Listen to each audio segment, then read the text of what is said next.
للخلاص من الظالم. احنا الحمد لله رب الشكر الظالم موجود، الظالم موجود، تلقاه مدير دائرة وتلقاه كذا وتلقاه كذا، موجود الظالم.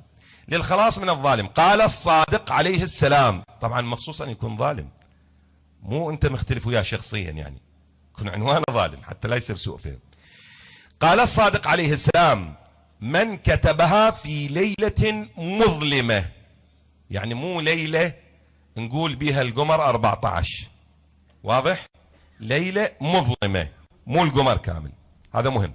بعد صلاة العشاء، شوية أريد تركزوا وياي، شوية تركزوا وياي. بعد صلاة العشاء على ضوء نار، يعني مو ضوء البروجيكتور لأن المعصوم محتاط، يعني على ضوء شمعة، فتيل شمعة، مو ضوء هذه الإنارة الحديثة. تريد تكتبها تكتبها بهاي الطريقة الكيفية، لأن معصوم، مو بعدين أنت تكتبها بكيفية اللي تعجبك وتقول شو ما صار أثرها. أولا لازم مصدق ومسلم لهم ومؤمن بكلامهم حتى تعرف فوائد هذه السورة. قال: من كتبها في ليلة مظلمة بعد صلاة العشاء على ضوء نار، مثل الشمعة ضربناها مثل مصداق، وجعلها من ساعته، كتبتها من ساعتها تروح توديها على باب سلطان جائر ظالم. صفات السلطان الظالم كن جائر، هم مو ظالم بس. هلك وزال ملكه بإذن الله. هذا منو اللي قاعد يقول؟ الصادق عليه السلام.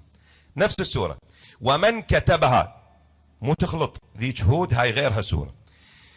ومن كتبها في ليلة مظلمة بعد صلاة العتمة، يعني العشاء الثاني، وجعلها على باب سلطان جائر، اسمع، قام عليه عسكره ورعيته فلا يسمع كلامه ويقصر في عمره وقوله فهي تهلكه بإذن الله. هيا سورة الرعد. خلنا نعرف فوائد السور.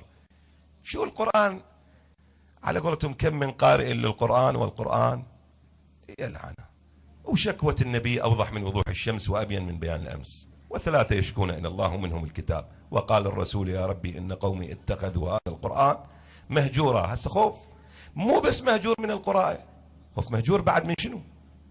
من التطبيق، من الفوائد، من الفهم. زين.